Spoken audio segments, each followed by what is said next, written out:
इस कार्यक्रम के प्रायोजक है कृषि एवं किसान कल्याण मंत्रालय, भारत सरकार। साथियों, बहुत बहुत स्वागत है आप सभी का आकाशवाणी के गोल्ड चैनल पर 100.1 मेगाहर्ट्ज पर। कार्यक्रम किसान की बात की शुरुआत हो चुकी है और इस कार्यक्रम में आज मैं हूं आपके साथ आरती और मैं अश्वनी, और हमारे साथ हमारे विशेषज्ञ भी हैं, विषय भी है, सब कुछ है। हमेशा जैसे हम किसान की बात कार्यक्रम में लाते हैं, लेकिन विषय हमेशा कुछ नया होता है और समसामयिक होता है। बिल्कुल। और किसान मित्रों, जो आज का हमारा विषय हमने चुना है वो भी बहुत जरूरी है और हमारे अधिकतर किसान भाई इस प्रक्रिया को अपना रहे हैं। और जो विषय आज का हमारा रहेगा उसमें हमारा जो उत्पादन क्षमता है फसल की वो तो बढ़ती है, साथ ही साथ जो हमारी मृदा का स्वास्थ्य है ना वो भी बहुत ही लाभदायक और बेहतर बना रहता है। जी हाँ, बिल्कुल। तो और देर नहीं करते हैं, बता देते हैं आपको कि आज का जो हमारा विषय है वो है हरी खाद के लिए दलहनी फसलों की जो बिजाई है वो आप कैसे कर सकते हैं, क्या क्या तरीके हो सकते हैं, उसके क्या क्या फायदे हो सकते हैं और क्या कुछ इससे जुड़ी हुई बातें, सारी बातें होंगी।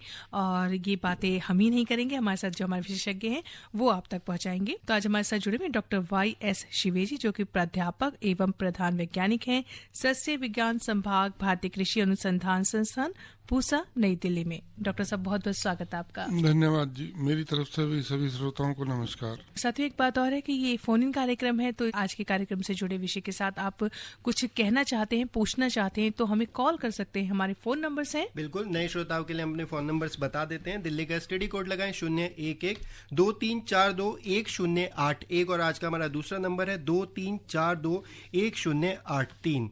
तो ये हमारी आज की फोन लाइन्स खुली हैं, तो आप 3 बजे तक जो भी अपने सवाल हैं या इस विषय से जुड़ी जो भी आप जानकारी लेना चाहते हैं फोन के जरिए हमसे ले सकते हैं। जी हाँ, जब तक आपके फोन कॉल्स आते हैं, आपकी बातें हम तक पहुंचती हैं, हम सवालों का सिलसिला शुरू करते हैं। क्योंकि बहुत सी जिज्ञासा डॉक्टर साहब हमारे मन में भी होती है कि हमारे किसान मित्र अक्सर हमसे, जब हम उनसे उनके बीच में पहुंचते हैं, उनसे बातें करते हैं तो बहुत से सवाल पूछते हैं वो भी। तो उनमें से एक ये है कि सबसे पहले तो आज हम यही बात करना चाहेंगे कि हरी खाद के बारे में आज हम बात करें कि किस तरह से दलहनी फसलों की जो बिजाई है वो की जाए हरी खाद के लिए।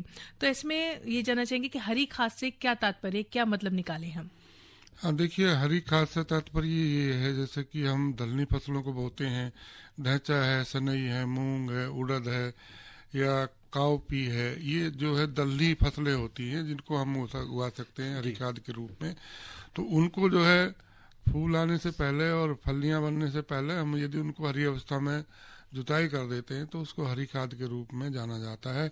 क्योंकि विशेषकर ढैंचा और सनई 2 ऐसी फसलें हैं इनकी बहुत ज्यादा फास्ट ग्रोथ होती है, बहुत तीव्र गति से बढ़ते हैं, बायोमास इनके अंदर जो है बहुत ज्यादा होता है और ये वातावरण से जो है नाइट्रोजन को भी अपनी ग्रंथियों में, जो जड़ों के अंदर होती ग्रंथि उनमें वातावरण से नाइट्रोजन को इकट्ठा करते हैं। तो ऐसी फसलों को यदि हम उगाते हैं और हरी अवस्था में मिट्टी के अंदर मिला देते हैं तो उसको हम हरी खाद के रूप में जानते हैं।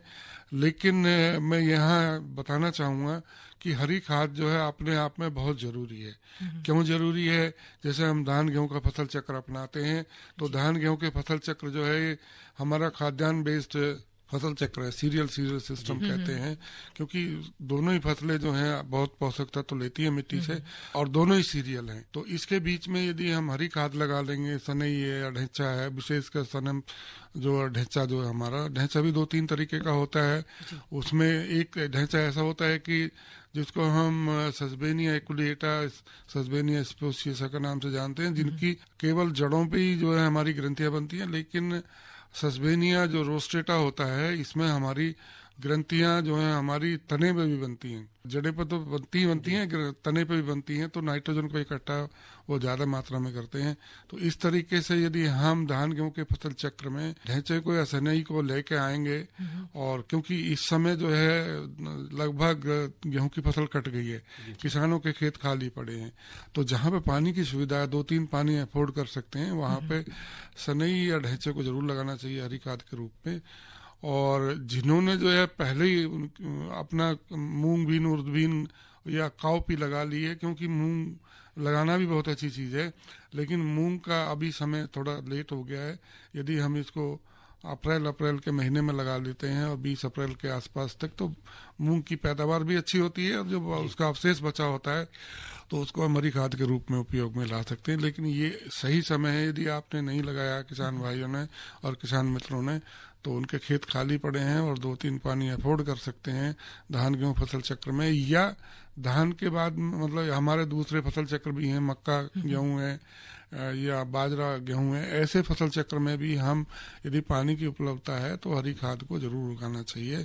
और उससे हमारी, जैसे आपने सोनी जी ने कहा कि मिट्टी की उर्वरा शक्ति बढ़ती है, उत्पादन भी बढ़ता है, इसके साथ साथ हमारे जो है जो कॉस्ट ऑफ कल्टीवेशन है वो भी कम हो जाती है। नाइट्रोजन की जो आवश्यकता है दूसरी फसल में हम हरी खाद उगाने के बाद में, मिट्टी में मिलाने के बाद में जो भी बोएंगे उसमें पानी की अवशोषण क्षमता बढ़ जाती है। हमारे जीवाणु जो वो भी एक्टिव हो जाते हैं क्योंकि उनको खाद्य पदार्थ मिल जाता है उसको डिकम्पोज करने के लिए। और दूसरे हमारी मिट्टी की उर्वरता शक्ति बढ़ती है। और तीसरी बात यह है कि हमारा जो ग्रीन हाउस गैस का उत्सर्जन है, जो हमारा क्लाइमेट चेंज हो रही है, उसमें भी कहीं ना कहीं हमको इसका हरी खाद उगाने से काफ़ी सफलता मिलती है। सस्टेनेबिलिटी में, उत्पादन को बढ़ाने में, किसान की आय को बढ़ाने में, और इसके साथ साथ जो अच्छी गुणवत्तापूर्ण जो हमको फसल मिलती है, इन सारी चीज़ों से हरी खाद के रूप में हम लाभ ले सकते हैं। डॉक्टर साहब, आपने इसके बहुत सारे गुण बता दिए कि इतने सारे फायदे भी हैं इसके, लेकिन हमारे किसान में तो यही सोचते हैं कि जब हम ऊपर से खाद डालते हैं, हर फसल के साथ एक खाद इस्तेमाल करते हैं, तो क्या ज़रूरी है कि इसका भी इस्तेमाल किया जाए या फिर क्या विकल्प है या क्या करना चाहिए? हाँ, देखिए, आपने ये कहने का मतलब है, आप ये पूछ रहे हैं कि इसमें भी कुछ पोषक तत्व प्रबंधन करने की जरूरत है क्या, इसमें कुछ खाद डालते हैं? देखिए, जो हमारी हरी खाद के रूप में जो फसलें उगाते हैं उनके उसमें खाद डालने की जरूरत नहीं है। लेकिन यदि आप अफोर्ड कर सकते हैं तो SSP वगैरह डाल सकते हैं, सिंगल सुपर फॉस्फेट वगैरह। तो फिर आप जो है इस फसल की जो ग्रंथियां बनेंगी वो अच्छी बनेंगी, और जो वातावरण से नाइट्रोजन इकट्ठी होती है वो भी अधिक मात्रा में होगी। और जो अगली फसल बोएंगे, हम कोई भी मक्का बोएं या हम धान लगाएं, तो उसमें फिर फास्फोरस देने की आवश्यकता नहीं होती है। लेकिन और हमें कोई खाद देने की जरूरत नहीं होती है, इसमें किसी तरीके कोई खाद की जरूरत नहीं है, बल्कि इसको जो हम सीधा पलेवा करके और खेत को तैयार करके बिजाई कर सकते हैं। दोनों तरीके से कर सकते हैं, सीड ड्रिल से भी कर सकते हैं और छिटकवा विधि से भी कर सकते हैं। तो ये ध्यान रखने की जरूरत है कि पोषक तत्व प्रबंधन जो है आपको दूसरी फसलों में ज़्यादा करने की जरूरत पड़ती है। हरी खाद के रूप में जो हम उगाते हैं उनमें ज़्यादा पोषक तत्व प्रबंधन की जरूरत नहीं पड़ती है। आप जो है अफोर्ड कर सकते हैं किसान भाई, तो फास्फोरस को दे सकते हैं। जी डॉक्टर साहब, ये तो पता लग गया हमें और हमारे किसान भाइयों को कि हरी खाद के कितने फायदे, यानी कि इस एक विधि से हम बहुत सारे फायदे ले सकते हैं। तो अब हम आपसे जानना चाहेंगे कि अगर कोई हमारे किसान भाई इस हरी खाद के बारे में अभी तक नहीं जानते थे और आज का कार्यक्रम सुनने के बाद वो हरी खाद लगाना चाहते हैं, बनाना चाहते हैं, तो उन्हें किन किन बातों का ध्यान रखना है, यानी कि तैयारी किस तरह की वो कर सकते हैं? हाँ, देखिए, खेत की तैयारी की बहुत ज्यादा जरूरत नहीं है। जैसे मैंने बताया, इस समय जो सभी फसलें जो हमारी रबी की थी कट गई हैं, खेत खाली पड़े हैं। जहाँ पानी की उपलब्धता है, केवल जो है वो एक पानी पलेवा देकर, एक पानी दें, उसको पलेवा बोलते हैं, प्री सोइंग इरिगेशन देने के बाद में, जैसे 1-2 दिन में ही आजकल कंडीशन में आ जाता है, टेम्परेचर बहुत है, तो उसको जो है या तो सीधे जो है आप बखेर के ढैंचे को या ढैंचे के बीज को या चने के बीज को जुताई कर दें, पाटा लगा दें। एक तरीका तो ये। दूसरा तरीका ये है, जैसे कंडीशन में आता है पलेवा करने के बाद में, तो जुताई कर लें, जुताई करके समतल कर लें और फिर उसको जो है सीड ड्रिल से बुआई कर सकते हैं। तो ये एक तरीका है। तो इसमें बहुत ज़्यादा तैयारी करने की खेत की ज़रूरत नहीं होती है, बल्कि हमको मिनिमम टिलेज की ज़रूरत पड़ती है इसमें बुआई करने के लिए। इसके 2 फायदे होते हैं। एक तो हमारे जो अवशेष बचे हुए हैं, जो हरी खाद लगाएंगे हम, और जब हम हरी खाद लगाएंगे तो हमारे कुछ खरपतवार भी उगेंगे, तो खरपतवार प्लस जो हम फसल लगा रहे हैं हरी खाद के रूप में, वो पूरे जो है हमारे पोषक तत्व प्रबंधन में या हमारी मिट्टी की उर्वरता शक्ति बढ़ाने में सहयोग करेंगे और सफलतापूर्वक जो हम अगली फसल को ले सकेंगे। तो इसके लिए बहुत ज़्यादा खेत की तैयारी करने की जरूरत नहीं है, बल्कि पलेवा करके जैसी कंडीशन में आता है वैसी बिजाई कर सकते हैं। जी डॉक्टर साहब, पहले जो श्रोता ने प्रश्न किया था, थोड़ा सा मेरी समझ में आया। उन्होंने कहा है कि हम ढैंचा लगाना चाहते हैं तो बीज की मात्रा कितनी पड़ेगी। तो बीज की मात्रा के लिए मैं बताना चाहूँगा, 20 किलोग्राम प्रति एकड़ के हिसाब से बीज की जो हमारी ढैंचा होता है, सस्पेनिया कहते हैं जिसको हम, उसकी जरूरत पड़ती है। तो अच्छी पैदावार लेने के लिए, अच्छी खाद तैयार करने के लिए हमको 20 किलोग्राम प्रति एकड़ के हिसाब से या 50 किलोग्राम प्रति हेक्टेयर के हिसाब से बीज की जरूरत पड़ती है ढैंचे की। जी डॉक्टर साहब, ये जो हरी खाद हम लगाना चाहते हैं, जब दलहनी फसलों की हम बात करते हैं, तो बिजाई के लिए इसका सबसे उपयुक्त समय कौन सा हो सकता है, और हमारे जितने श्रोता हमारे किसान मित्र जो हैं अभी इस वक्त क्या कर सकते हैं? देखिए, सही समय इसके लिए हरी खाद को उगाने के लिए दलहनी फसलों की, जैसे मूंग, उड़द है, काउपी है, इनकी जो हम फलियां भी ले सकते हैं और हरी खाद के रूप में भी उपयोग कर सकते हैं। तो इसका समय तो लगभग 20 अप्रैल तक होता है। 20 अप्रैल के बाद में लगाएंगे तो फिर, क्योंकि बरसात आ जाती है तो फलियां तोड़ने में फिर दिक्कत होती है, और कहीं ना कहीं जो है इतना अच्छी पैदावार फलियों की नहीं मिलती है, दाने की जो को लेते हैं मूंग उड़द काउपी से। लेकिन ढैंचे को तो अभी भी लगा सकते हैं, ढैंचे का सही समय चल रहा है, क्योंकि ढैंचा सनई जो ऐसी दो फसलें हैं बहुत तेजी से ग्रोथ करती हैं और बहुत जल्दी बायोमास इकट्ठा करती हैं। तो इनको जो है हम 40 से जो 55 दिन के अंदर तैयार हो जाती हैं। तो अभी समय है, क्योंकि आज 7 मई है, तो अभी हमारे पास में लगभग ये कह सकता हूँ उनकी इतना समय है, 45 से 55 दिन के बीच में किसानों के पास में है। इस समय का सदुपयोग करें और इसकी बुवाई कर सकते हैं। सही समय चल रहा है, इवन मतलब 2-4 दिन बाद भी करना चाहें तो कर सकते हैं। सही समय बिजाई के लिए। और जिन्होंने पहले लगा लिया वो थोड़ा जल्दी जो है इनकॉर्पोरेट कर देंगे, और क्योंकि हमारी हरी खाद तैयार हो जाती है तो उसको जुताई करने, जैसे मैंने कहा कि 40 से 55 दिन के बीच में परिस्थिति के अनुसार जो है हम उसकी जो है टर्निंग कर देते हैं, मिट्टी के अंदर जो है पलट देते हैं। पहले हम पाटा चलाते हैं, फिर हम डिश चलाते हैं, फिर जो है हम पानी भर के उसको जो गला सड़ा देते हैं। तो इसके लिए भी हमको ध्यान रखने की जरूरत है कि जैसे हम खाद, हरी खाद मिलाई हमने, तो तुरंत बिजाई नहीं करनी चाहिए और तुरंत जो है धान को रोपाई नहीं करनी चाहिए, बल्कि कुछ समय हमको गलने सड़ने के लिए देना चाहिए, ताकि जो है हमारा, क्योंकि बहुत ज़्यादा गर्मी भी पड़ती है, ह्यूमिडिटी बहुत होती है, और उस समय हम रोपाई करते हैं धान की तो कहीं ना कहीं पौध मरने की संभावना हो जाती है। यदि इमीडिएटली हम इनकॉर्पोरेट करने के बाद में, मिट्टी में मिलाने के बाद में हरी खाद को रोपाई करते हैं तो थोड़ा ध्यान रखने की जरूरत है। तो सही समय है, इस समय जरूर लगाएं हरी खाद को, और 2-4 दिन बाद भी लगा सकते हैं, कोई ऐसा इश्यू नहीं है हरी खाद के लिए। सस्पेनिया और हमारा ढैंचा कहते हैं और सनई, इन दोनों को बहुत अच्छी फसलें हैं। और अपने सभी श्रोताओं को एक बार फिर से फोन नंबर बता देते हैं। 01 दिल्ली का STD कोड है, इसके बाद आप 23421081, एक और फोन लाइन है 23421083, इस पे कॉल कर सकते हैं। और आज हम बात करें हरी खाद के लिए जो दलहनी फसलों की बिजाई है वो किस तरह से कर सकते हैं, क्या क्या सावधानियां रखने की आपको जरूरत है। एक कॉलर जुड़े हैं, उनसे बात कर लेते हैं, क्या पूछना चाह रहे हैं वो। हेलो। ढैंचा पलट के खेती में और फिर खाद कितने दिन बाद धान में लगाएं? हाँ, ये देखिए बहुत अच्छा सवाल आपने पूछा है।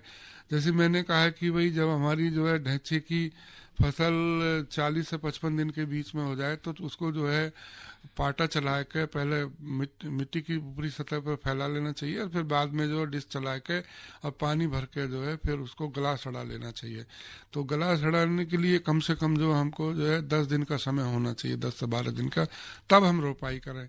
और रोपाई करने के बाद में ये पूछ रहे हैं कि खाद हमको कब देनी है।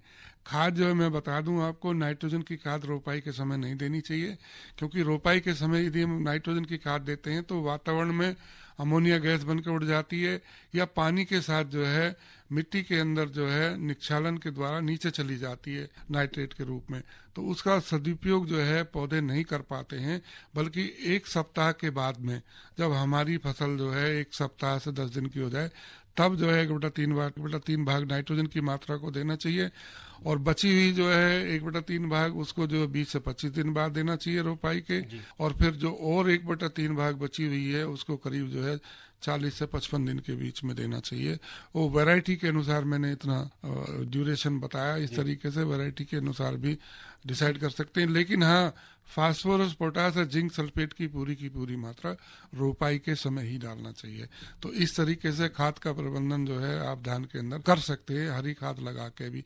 लेकिन इस चीज का ध्यान रखना है, जहाँ पे हमने हरी खाद लगाई है, ढैंचे को समय से बोया है और समय से उसकी पलटी करके मिट्टी के अंदर मिला दिया है, तो वहां पे लगभग जो है 1/4 भाग नाइट्रोजन की हमको कम कर देनी चाहिए। जो रिकमेंडेड डोज है किसी वैरायटी के लिए, सपोज नाइट्रोजन की 120 किलोग्राम मात्रा की जरूरत पड़ती है, तो वहाँ हम केवल 90 kg नाइट्रोजन ही दें तो ज़्यादा अच्छा रहता है, क्योंकि काफ़ी पूर्ति जो है हमारी नाइट्रोजन की पोषक तत्व के रूप में हरी खाद से हो जाती है धान के लिए। और धान गेहूं के फसल चक्र में लगभग जो है हमको 60 से 75 केजी नाइट्रोजन की बचत हो जाती है। तो इतना नाइट्रोजन की सेविंग भी हो जाती है धान गेहूं के फसल चक्र में यदि हम हरी खाद लगा रहे हैं। जी, आपने कहा डॉक्टर साहब हरी खाद जब लगा रहे हैं हम, तो ये जब हरी खाद हम लगा रहे हैं खेत में, लेकिन क्या इस खाद को भी खाद की आवश्यकता होती है, क्या करना चाहिए? हाँ, देखिए आपने अच्छा सवाल पूछा है। हरी खाद को खाद की आवश्यकता नहीं होती है, क्योंकि जो हमारी बची हुई रेजिडुअल फर्टिलिटी होती है उसी के ऊपर जो हम हरी खाद को उगाते हैं। लेकिन फिर भी यदि किसान भाई जो है धान की फसल में फास्फोरस नहीं देना चाहते तो वो जो है फास्फोरस हरी खाद में ढैंचे में सनई में दे सकते हैं। और विशेषकर जो है 100 किलोग्राम सिंगल सुपर फॉस्फेट देंगे तो उसकी जो है फिर अच्छी जड़ों में जो ग्रंथियां बनेंगी वो अच्छी बनेंगी, और वातावरण से नाइट्रोजन की इकट्ठा करने की क्षमता भी जो ग्रंथियों की बढ़ जाएगी। और जब हम धान की रोपाई करेंगे उस समय हमको फिर फास्फोरस नहीं देना है। धान गेहूं के फसल चक्र में फिर हमको धान के अंदर नहीं देना, इस चीज का ध्यान रखना।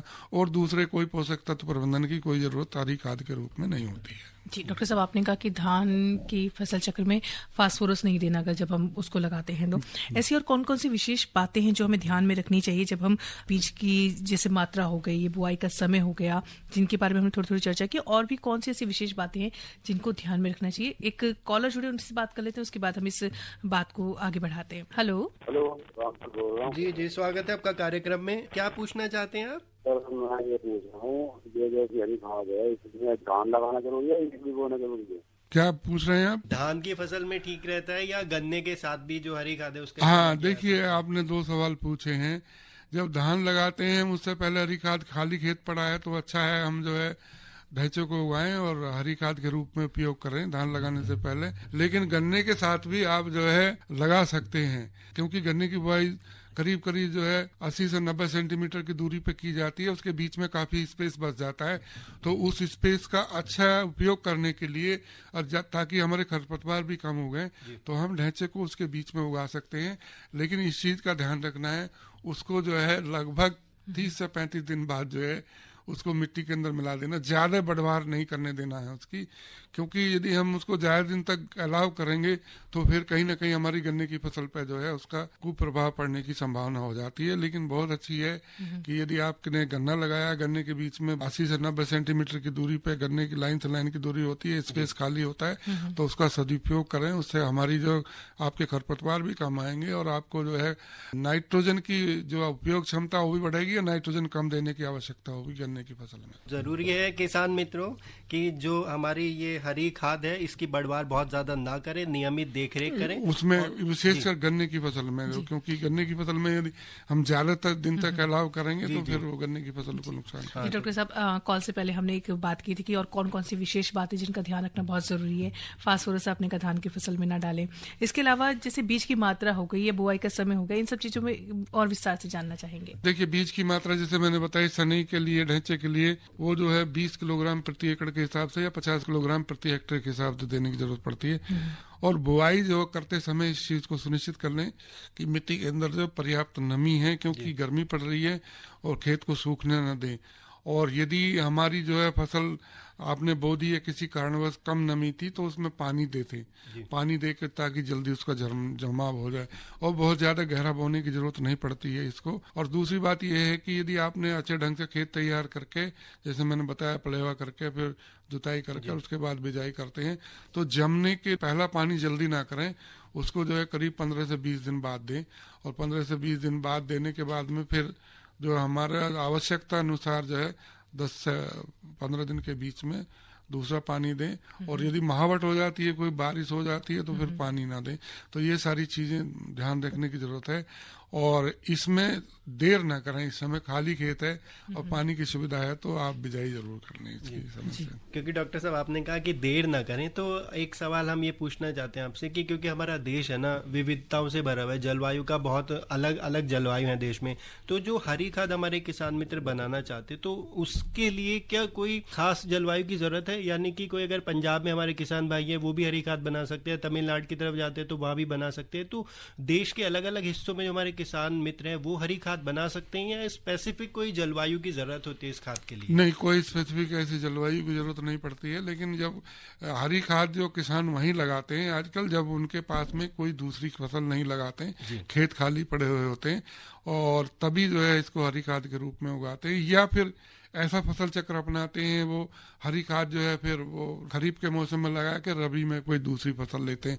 लेकिन आजकल जो है सभी दोनों फसलें लेते हैं, खरीफ की भी रबी भी, लेकिन इनके बीच में एक विंडो पीरियड होता है जिसको हम जो इस समय खेत खाली पड़े हैं, तो इस समय जो है कोई ऐसी जलवायु की जरूरत नहीं है, बल्कि जहाँ खेत खाली पड़े हैं सनई और ढैंचों को उगा के हरी खाद के रूप में अच्छा बायोमास देती हैं दोनों, और अच्छे पोषक तत्व प्रबंधन में सहायता करती हैं, और पानी की भी बचत होती है, और इसके साथ साथ जो है हमारा जो मिट्टी की उर्वरता शक्ति है, मिट्टी के अंदर जीवाणु हैं वो भी एक्टिव हो जाते हैं, और इसके साथ साथ जो है जो हमारा कॉस्ट ऑफ कल्टीवेशन है यानी कि उत्पादन लागत जो है वो भी कम हो जाती है कोई भी फसल चक्र के अंदर यदि हम हरी खाद को लगा रहे हैं। जी अच्छा डॉक्टर साहब, खेत के अलावा क्या कोई और भी प्रक्रिया है जिससे कि हमारे किसान मित्र हरी खाद तैयार कर सकते हैं? देखिए, दो तरीके से, एक तो इन सीटू कहते हैं, एक एक्स सीटू कहते हैं। तो इन सीटू का मतलब ये है जहाँ पे हम उगा रहे हैं वहीं मिट्टी के अंदर मिला दें। एक्स सीटू का मतलब ये है कि हम बाउंड्री पे जो हमारा जो चक है, हमारा खेत है, उसके चारों तरफ बाउंड्री वाल पे हम जो ल्यूसीनिया ल्यूसिफोला सुबबूल लगा लेते हैं। तो सुबबूल की पत्तियों को तोड़ के या उसकी ट्विक्स को तोड़ के, टहनियों को तोड़ के और चॉप करके, हम चॉप करने का मतलब उनका छोटे छोटे टुकड़े करके और मिट्टी के अंदर मिलाते हैं, कहीं दूसरी जगह ले जाके, तो उसको एक्सी2 ग्रीन मैन्योरिंग कहते हैं। तो इस तरीके से दो तरीके की खाद, हरी खाद भी उगाई जाती है, एक तो इन सीटू, एक एक्सी2। लेकिन इस समय जो आज आप बात कर रहे हैं हम, वो इन सीटू की बात ज्यादा कर रहे हैं, क्योंकि जहाँ खेत खाली पड़े हैं और दलनी फसलें, तो इनको जो है उगाने का सही समय चल रहा है। तो इसके बारे में किसान जागरूक हों और अपनी मिट्टी को अच्छा स्वस्थ रखने के लिए, मिट्टी की उर्वरता शक्ति बढ़ाने के लिए, अपने उत्पादन को बढ़ाने के लिए, अपनी उत्पादन लागत को कम करने के लिए, अपना मुनाफा बढ़ाने के लिए ये बहुत जरूरी है कि हम हरी खाद को जो उगाएं, जो भी हमारा समय बचता है दो फसलों के बीच में, और सही समय है बिल्कुल एकदम। इस समय जो है रबी की सारी फसलें कट गई हैं, खेत खाली हैं, और जहाँ पानी की उपलब्धता है तो हरी खाद को उगाएं। जी डॉक्टर साहब, वैसे एक हमारे श्रोता ने प्रश्न किया था, लेकिन फिर भी इस बात को और जानना चाहूंगी कि जब हरी खाद तैयार हो गई है तो उसको पलटने का जब समय आएगा तो किसान मित्र कैसे पहचाने कि ये सही समय किसको पलटते? हाँ, देखिए, बहुत अच्छा प्रश्न आपने पूछा है। पलटने का सही समय मैंने बताया, जैसे कि बुआई के जो है 40 से 55 दिन के बीच में उसको पलट देना चाहिए, लगभग 6 से 7 सप्ताह में। इस वजह से कह रहा हूँ मैं, क्योंकि बहुत ज्यादा बायोमास हो जाता है, फिर सड़ने में दिक्कत करता है, और उसमें जो है हमारा कहीं ना कहीं लिग्निन की कंटेंट की मात्रा बढ़ जाती है, फाइबर हो जाता है, तो उसको सड़ने में दिक्कत होती है। लगभग 50 दिन के अंदर जो है इसको टर्न करेंगे तो ज्यादा अच्छा रहेगा। और टर्न करते समय जो है पहले पाटा चलाएं, पाटा चलाने से जो है वो मिट्टी के ऊपर फैल जाएगा, और फिर जो है डिस्क चलाएंगे, डिस्क से उसे छोटे छोटे टुकड़ों में कट जाएगा, और फिर उसको मिट्टी में हम जो है पानी भर के गलास डाल देंगे, फिर दूसरी फसल को हम लगा लेंगे। तो इस तरीके से करते हैं, विशेषकर जहाँ धान गेहूं का फसल चक्र है। लेकिन जहाँ हम मक्का लगा रहे हैं उसके लिए जो है पहले से ही हम पानी भर के और फिर जुताई कर लेंगे 2-3 बार, जैसे कंडीशन में आता है। तो लेकिन सड़ने का समय लगभग 10 से 15 दिन का जरूर देना चाहिए। इमीडिएटली कोई भी फसल को नहीं लगाना चाहिए, नहीं लगानी चाहिए, थोड़ा उसकी, ताकि खाद अच्छे से तैयार हो, सड़ जाए बिल्कुल अच्छी तरह से। तो डॉक्टर साहब, आपने जो एक तरीका बताया कि किस तरह से काटना चाहिए, एकदम बारीक काटना चाहिए, उसको मिला देना चाहिए, कोई और भी तरीका है कि कुछ और भी किया जा सकता है इसको अंदर गाड़ने के लिए? अच्छा तरीका यही है कि इसको जो मिट्टी हम फैला लेंगे, पाटा चला के, ट्रैक्टर से भी चलता है पाटा, बैलों से भी चलता है। पाटा चलाने के बाद में वो सतह पे फैल जाएगा, और सतह पे फैल जाएगा तो फिर उसको चॉप करने में आसानी होगी। चॉप जो है वो डिस्क से हो जाएगा या हैरो से हो जाएगा।